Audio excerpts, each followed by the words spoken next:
Teman-teman UMKM ini ada misinya begini nih. Mas Didik misalkan nih, Mas Didik punya misi manjat pohon, Mas. Di situ ada kuda, di situ ada monyet, di situ ada lumba-lumba. Ya, siapa yang kita suruh manjat pohon? Monyet. Monyet kan. Nah, kebanyakan dari kita masukkan dulu kudanya, kita masukkan dulu monyetnya, kita masukkan dulu lumba-lumba. Baru semuanya suruh manjat pohon. Nah, ya ketika lumba-lumba nggak bisa manjat pohon, kita mulai stres kan.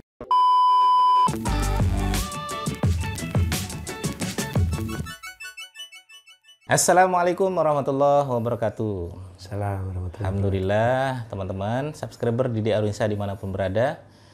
Di hadapan saya sudah ada guru saya, sahabat kita semua, Mas Auf. Assalamualaikum Mas Auf. Waalaikumsalam Mas Didik. Dari mana nih Mas Auf? Dari kantor. Dari kantor, Masya Allah. Sibuk apa sekarang Mas Auf nih? Sibuk wirawiri sih Mas. Wirawiri. Alhamdulillah nih karena saya ada 2 company yang jalan ya, satu konsultan, satunya startup, jadi ngurusi 2 ya agak lumayan sih. Masya Allah. Kayaknya nggak 2 deh, kalau dibocorin biasanya puluhan berapanya. Yang muncul ya. Yang muncul ya. Masya Allah, Mas. Hai. Kenalan dulu Mas untuk teman-teman subscriber Didik Arwinsa ini Mas. Mas. Halo teman-teman subscriber Mas Didik ya. Perkenalkan nama saya Auf. Nama panjang saya Arif Ardi Nugroho kalau teman-teman cari di Facebook. Kalau di Instagram itu @masauf gitu ya. Saya temannya Mas Didik, justru kebalik saya yang belajar SEO sama beliau. Ya, saya punya beberapa bisnis gitu ya. Salah satunya tadi saya sempat sebutkan, saya ada PT Fantastic Consulting Indonesia, itu konsultan OD Mas, Organization Development, memang agak jarang mungkin teman-teman mendengar, biasanya konsultan kan marketing atau branding gitu ya. Nah, konsultan saya bergerak di OD, Organization Development. Apa tuh? Itu singkat cerita itu membangun tim. Jadi konsultan saya bantu beberapa perusahaan untuk mengembangkan timnya. Jadi ketika perusahaan mulai growth, nah itu konsultan saya biasanya ke situ tuh. Tuh. Kemudian saya juga co-founder dari kiriminaja.com, namanya PT Selalu Siap Solusi, ya, startup agregator logistik, agregator supply chain yang mungkin baru lahir sih, baru 2020 akhir Mas. Masya Allah, baru lahir udah begini ya? Alhamdulillah. Masya Allah. Baik teman-teman sekalian ya, itu sudah kenalan kita tentang profil Mas Auf ya. Kalau dicek nanti bisa cek langsung di Facebook, Instagram, dan banyak ya. Di YouTube banyak lah video-video Mas Auf tuh, Insya Allah banyak sekali ilmu-ilmu daging bisa didapatkan di sana. Mas Auf, ini sebenarnya teman-teman saya ini Mas, subscriber saya ini rata-rata UMKM Mas.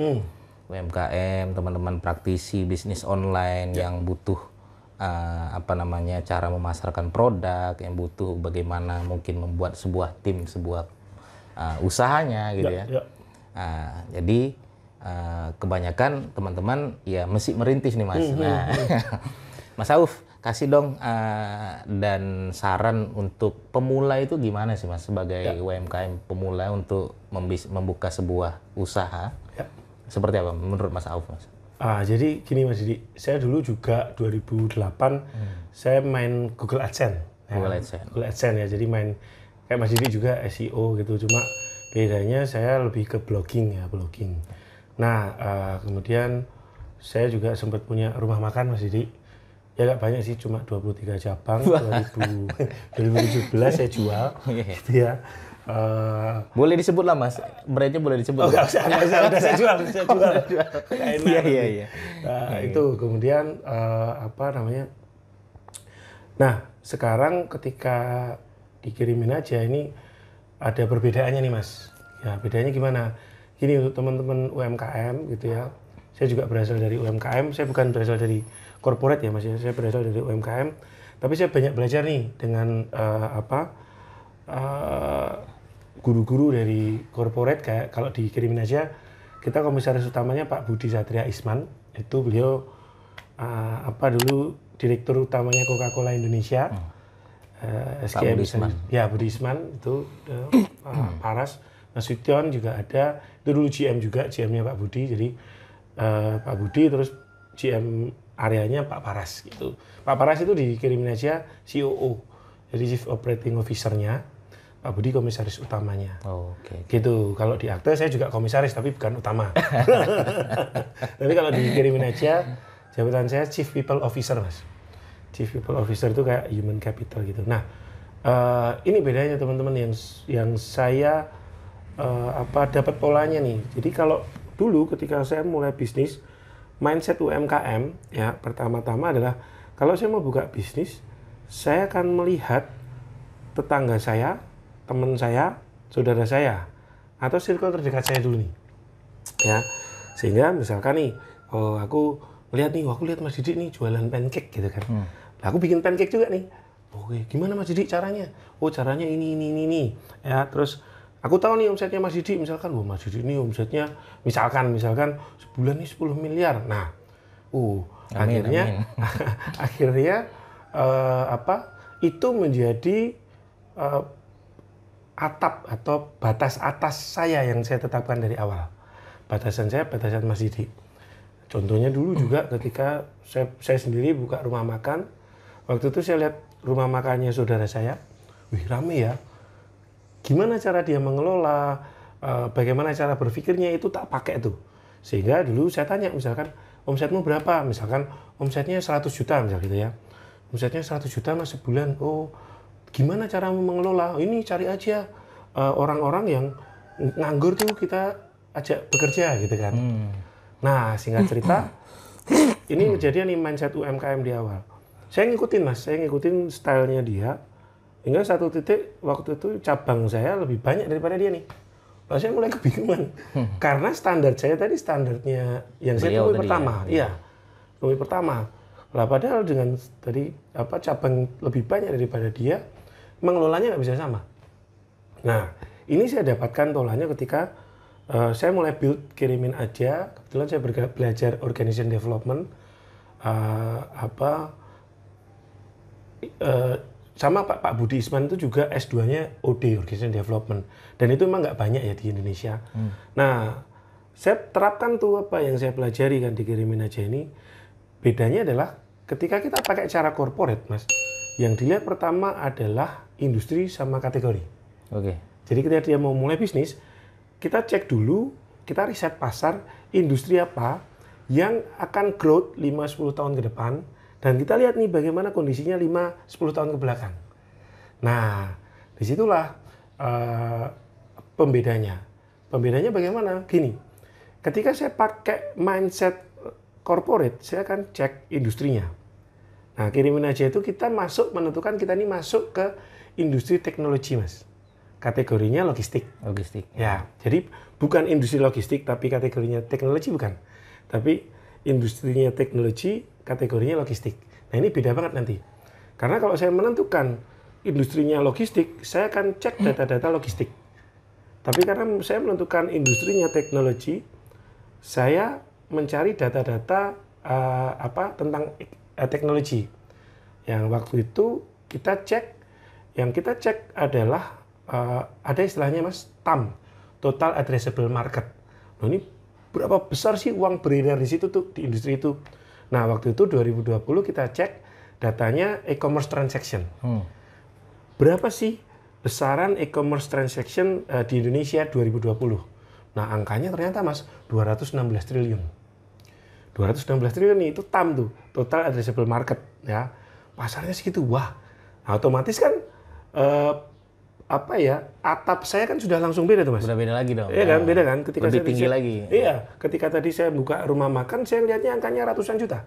Ketika saya lihat ini, oke, 216 triliun. Terus terang juga di awal-awal kita juga agak gemeteran Mas, karena kayak belum pernah sih uang masuk yang segitu ya di rekening gitu ya. Nah, tapi dari situ ternyata membuka semuanya. Karena begitu saya lihat angka 216 triliun, kita mulai petain tuh. Oke. Karena waktu itu kayak, kalau segitu gede nih. Oke. Kita ambil namanya SAM. Segmented Addressable Market. Jadi ada TAM, ada SAM. SAM itu adalah kita mau ngambil segmen apa nih dari e-commerce transaction. Oke. Nah, kita cek masalah e-commerce itu apa sih, transaksi e-commerce. Ternyata masalahnya COD nih kebanyakan. Ya kan? Teman-teman jualan COD. Nah, ternyata transaksi COD di tahun 2020 itu 73% dari TAM. Jadi sum-nya, sum itu lebih kecil dari TAM ya. Sum-nya itu 73% alias 165 triliun. Nah, itu kita fokusin kan. Oke, 165 triliun. Nah, saya mau ngejar berapa persen dari sum itu. Nah, waktu itu kita tentukan angka yang menurut kami itu memang ada namanya SOM, Serviceable Obtainable Market. Kita bisa melayani seberapa sih? Nah, kita nggak muluk-muluk Mas waktu itu. 5% aja deh. Iya. Ya. Tapi 5% itu pengalinya 165 triliun, Mas. Wah, besar banget ya. Besar banget. Dan ternyata akhirnya keluar angka SOM-nya 8 triliun. 8 triliun. Dan itu target kami di 2023. Nah, itu jadi oke, kita agak kaget juga. Tapi kalau kita kecilin, kan tadi 5%. Kalau kita kecilin 1% kan, ngapain aku bikin bisnis ini? Kalau cuma 1%. Nah, mending sekalian gitu. Akhirnya, waktu itu kita moonshot, udah deh, 5%. 8 triliun di tahun 2023. Nah, dari situ Mas, itu pembedanya. Karena kenapa? Ketika tadi saya pakai mindset awal, saya akan cari orang-orang yang seadanya. Tapi begitu saya pakai mindset corporate, saya langsung standarnya langsung segitu. Sehingga saya berani masukkan orang-orang yang memang untuk ngejar itu. Nah, kebanyakan Mas Didi, teman-teman UMKM ini ada miss-nya begini nih. Mas Didi misalkan nih, Mas Didi punya misi manjat pohon, Mas. Di situ ada kuda, di situ ada monyet, di situ ada lumba-lumba. Ya, siapa yang kita suruh manjat pohon? Monyet. Monyet kan? Nah, kebanyakan dari kita masukkan dulu kudanya, kita masukkan dulu monyetnya, kita masukkan dulu lumba-lumba. Baru semuanya suruh manjat pohon. Nah, ya ketika lumba-lumba nggak bisa manjat pohon, kita mulai stres kan? Lumba-lumba nggak bisa manjat pohon. Gimana sih kamu? Kok kamu nggak stres kita? Nah, itu kesalahan kita. Kita nggak menentukan misinya apa dulu nih. Ya, sehingga itu kesalahan saya tadi di awal. Ketika dulu saya misinya cuma pengen kayak saudara saya, ya sudah, orang-orang itu memang sama. Jadi saya dulu merekrut ya ibu-ibu yang nggak ada kerjaan, saya rekrut gitu kan. Tapi ketika misinya berbeda, misinya udah saya tentukan manjat pohon. Ya saya nggak akan rekrut lumba-lumba dong, Mas. Ya kan? Akan habis dana berapa saya ngajari lumba-lumba manjat pohon, Mas? Nah, itu mindsetnya seperti itu. Jadi mindset awalnya seperti itu. Gitu Mas Didi. Nah, untuk mengetahui ini Mas gimana? Dia tuh butuh seleksi besar dong. Misalnya, oh dia ini monyet yang bisa manjat pohon nih. Saya nggak tahu, tadinya saya kira ini lumba-lumba bisa manjat pohon. Taunya itu gimana? Atau dari proses? Ya kebetulan saya belajar OD mungkin 5-6 tahunan ya Mas. Jadi sekarang sudah mulai ngerti polanya. Tapi intinya gini, gampangnya adalah ya kita tinggal cari orang-orang yang misalnya tadi misinya manjat pohon, berarti kita tinggal nyari monyet itu ada di mana. Oh, ya kan? Contoh nih, misal kirimin aja kita kan agregator logistik ya, ada logistiknya tuh, ya kan? Berarti kan saya tinggal nyari nih orang-orang yang mungkin dia melayani pengalaman di sana. Iya, pengalaman di situ. Atau kita kan startup juga nih, saya nyari juga nih orang-orang ex startup. Contoh kayak salah satu personil kami itu dulu di e-commerce juga gitu. Masuk jadi dia orang finance tuh. Begitu masuk udah beres semua finance-nya kita. Oke. Gitu. Oke, masuk ya teman-teman ya. Masya Allah ya. Nah, mungkin Mas, ini kalau saya selama ini dapat sering diskusi dengan teman-teman UMKM ya. Permasalahan pertama adalah terutama masalah jasa misalnya Mas. Dia punya produk jasa, ketika dia merekrut yang sudah jadi, biasanya mintanya lebih besar, mintanya jauh lebih besar dari anggaran yang dia punya gitu. Akhirnya mereka lebih milih, mending saya didik dia dari nol, kemudian dia jadi ketika saya didik. Jadi anggarannya nggak besar-besar banget. Itu benar mindset seperti itu, Mas? Gini, jadi nggak akan ada orang yang loyal sama perusahaan. Orang itu hanya loyal sama mimpinya. Bentar, ini mantap nih kalimatnya. Saya tebalin dulu nih. Ulangi Mas. Gak akan ada yang loyal. Gak akan ada orang yang loyal sama perusahaan. Perusahaan apapun itu. Orang hanya akan loyal sama mimpinya. Orang akan loyal sama mimpinya. Sehingga tugas kita nih sebagai entrepreneur gitu ya. Dan ini juga teman-teman UMKM nih. Ya. Pertama-tama yang harus kita buat adalah visi. Visi itu harus bisa mengakomodir nih mimpi-mimpi orang yang mau kita ajak, Mas. Sama-sama ya. Sama-sama. Contoh Mas, saya punya 3 tim, 3 karyawan nih di kirimin aja. Ini real, bisa dibuktiin teman-teman boleh main. Ya. Jadi satu ini kalau ke kantor dia naik Odyssey. Naik Odyssey ya. Setelah saya cek, ini ngapain nih kurang kerjaan kan? Udah ODC gitu. Yuk, orang tua apa? Ternyata orang tuanya eksportir. Tapi dia kerja di tempat saya, Mas. Iya. Oke. 1, 2. Dia kalau kantor naik Pajero, Mas. Wih. Pajero terbaru, Mas. Iya. Oke. Iya orang. Malah ngalahin manajernya. Ya, ngalahin saya gitu kan. Karena saya kan sedan aja gitu kan. Dia Pajero gitu. Oke. Terus saya tanya ini kamu apa sih? Oh, dia cerita-cerita background-nya itu petinggi partai lah keluarganya. Yang menarik lagi yang ketiga nih, Mas. Dia punya hotel, Mas. Wih. Punya hotel, punya kos-kosan, Mas. Punya hotelnya. Suaminya punya Harley. Tapi dia kerja di tempat saya, Mas. 3 ini punya benang merah, Mas.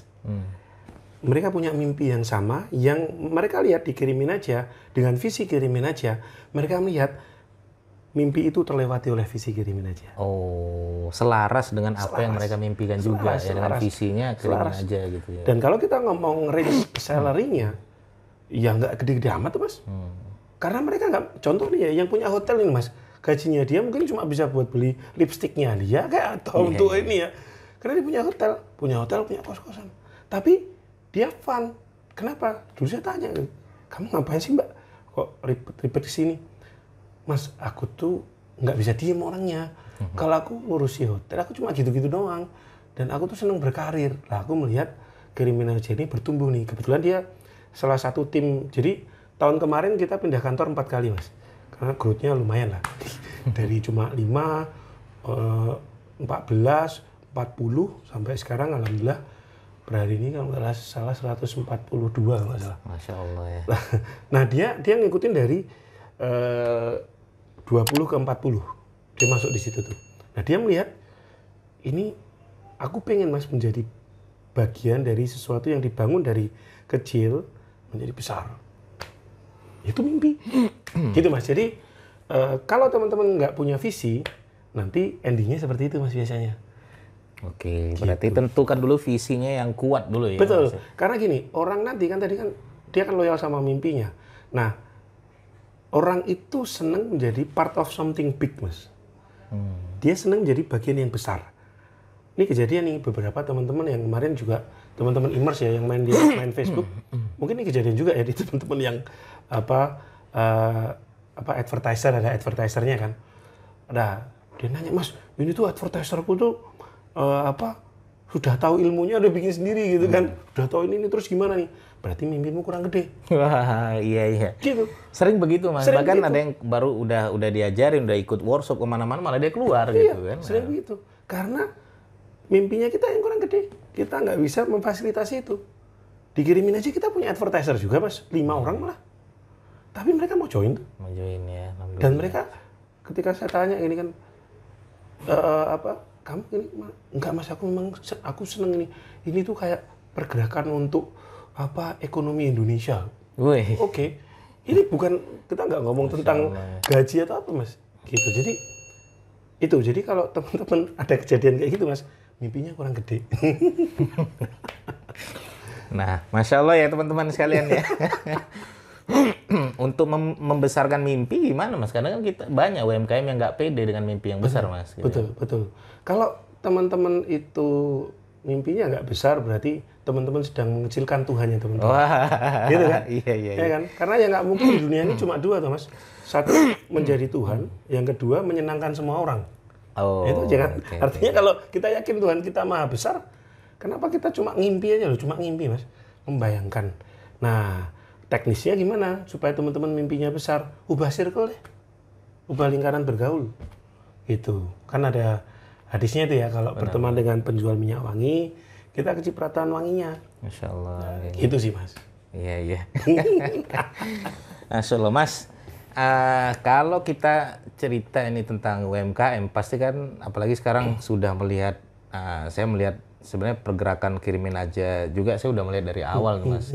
Cerita dong, Mas, gimana awal-awal kirimin aja itu bisa berkembang. Kemudian untuk teman-teman yang istilahnya tertarik dengan kirimin aja, ada nggak kontribusi untuk teman-teman yang pengen gabung dengan kirimin aja, tapi ada kontribusi di luarnya, Mas? Siap. Jadi awal mulanya ini sih sederhana sih Mas. Awal mulanya kan Kirimin Aja itu ada beberapa co-founder ya. Awal mulanya ada Mas Rizal itu ya. Salah satu foundernya itu Mas Rizal. Itu tuh punya, dia immerse Mas. Dia jualan online. Dia punya masalah tentang COD nih. Yeah. Nah terus dan dia punya masalah dengan pencatatan dari CS sistem gitu-gitulah. Sistem order dan lain sebagainya. Terus problemnya lah ya. Ya problemnya. Mas Rizal ini ketemu sama Mas Faris. Mas Faris ini punya perusahaan IT, software house. Jadi bikinkan softwarenya untuk Rocket Chicken, Clandis gitu-gitu Mas. Yeah. Nah terus udah nih diskusi kan. Oke, wah ini gini ini.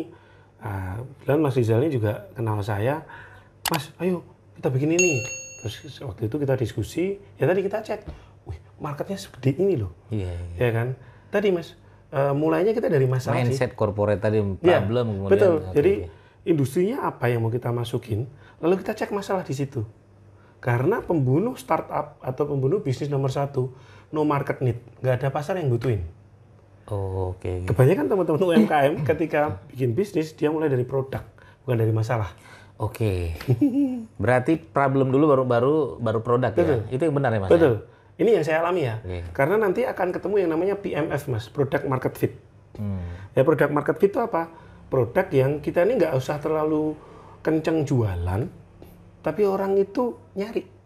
Karena problem. Karena problem. Okay. Dia punya masalah. Contoh nih kayak pandemi kemarin kan. Okay. Masker susah kan. Masker produk market fit ketika pandemi itu. Benar. Nah, kenapa tadi nyari masalah? Ya gampang. Orang kalau punya masalah pasti dia butuh solusi kan. Dan dia akan mengeluarkan uangnya di situ tuh. Di situ. Sesimpel itu sih. Oke. Product market fit. Iya. Product market fit. Selama ini Mas ya, ini memang terjadi perbedaan pendapat ya masalah ini. Yang benar itu pasar dulu atau produk dulu tuh istilahnya. Masalah dulu atau produk dulu. Ya. Ada yang bilang udahlah yang penting produk dulu nanti pasar mengikuti ada yang begitu. Ya. Ada yang udah lihat dulu problemnya, nanti produk itu akan melihat dari problemnya itu. Ya. Salah problemnya kita buka restoran, ya problemnya lapar, jadilah kenyang gitu ya.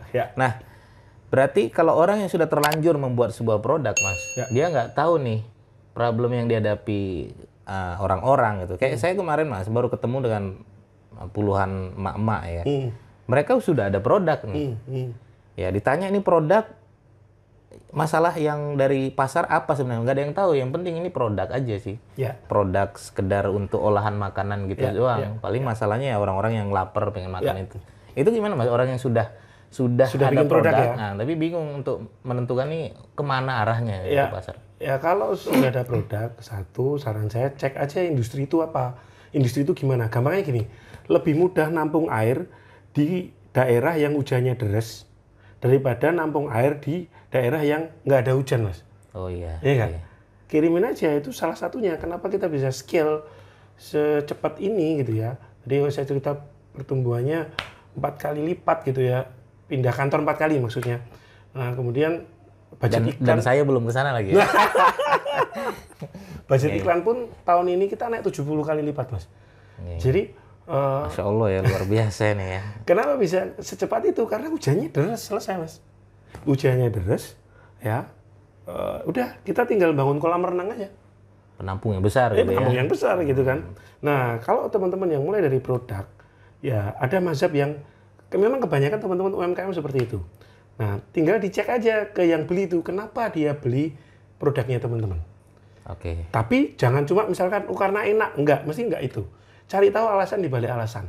Misal, ya kemarin saya ketemu ini jualan, ada teman jualan nastar, kastengel di Bogor. Nah, saya tanya kenapa beli itu? Enak Mas. Oh iya? Yang beli sama aja rasanya. Iya, maksudnya setelah kita cek, kita gali, ternyata kebanyakan beli produknya dia itu nggak dimakan sendiri. Oke. Tapi dikasihkan orang. Kasihkan orang. Oke.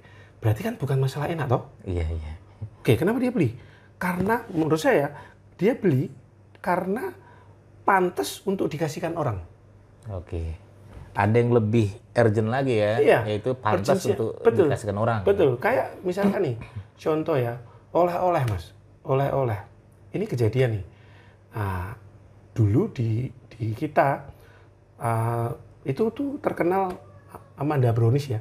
Iya. Ya, ini buat merek apa ya? Ini contoh. Nggak contoh. apa-apa. Amanda Brownies itu teman-teman. Dulu di zaman saya, kalau di zaman saya masih mungkin tahun-tahun 2000-an lah. Kalau saya ke Bandung, balik ke Jogja, oleh-olehnya Amanda Brownies. Oke. Oke. Nah, itu kenapa saya beli Amanda Brownies? Nah, ini menarik nih. Sekarang Mas, Amanda Brownies itu ada di Jogja. Jadi udah nggak spesial lagi ya? Nggak spesial. Saya nggak beli karena di Jogja. Dulu saya beli bukan karena enak, Mas.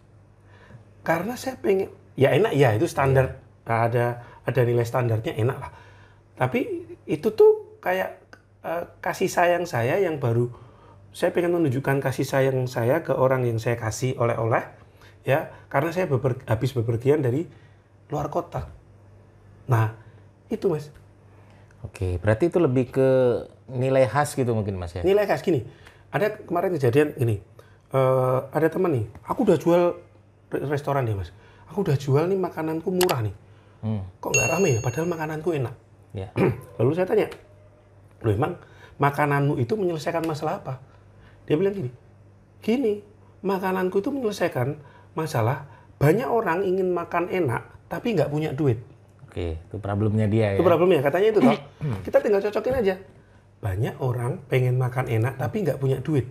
Lalu solusinya dia kasih, makanan enak, harga murah. Apakah ini menyelesaikan masalah? Iya.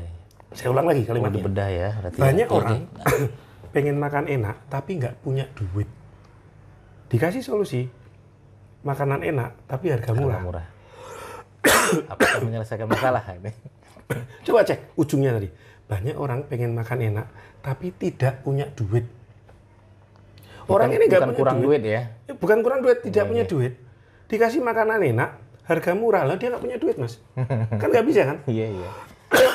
Nah, buat teman-teman yang sudah terlanjur bikin produk nggak apa-apa. Kita tinggal cek aja. Masalahnya mereka apa sih? Gitu. Jangan sampai misleading. Nah kalau tadi dia masalahnya banyak orang pengen makan enak tapi nggak punya duit, solusinya bukan dijualin makanan enak tapi harga murah. Solusinya dijualin makanan enak gratis. Ya kan? Nah itu tuh, cek tuh. Iya. Berarti saya masuk problem juga dong. Saya durian nih, pancake durian. Orang problemnya adalah durian musiman. Ya, jadi orang yang penggila durian ini melihat menunggu musiman lama. Akhirnya mereka datang ke sini karena nunggu musim. Ada kok yang frozen gitu. Jadi, itu menyelesaikan masalah. Betul. Okay. Itu menyelesaikan masalah. Oke, Masya Allah ya. Begitu ya teman-teman ya. Problem apa dulu? Berarti harus digali dulu nih Mas. Digali. Atau kalau yang sudah punya produk, kata Mas Auf tadi, ditanya tuh lebih dalam lagi konsumen. Kamu beli produk saya karena apa? Gitu. Betul. Ya. Karena enak, coba digali lagi gitu Mas ya. Nah.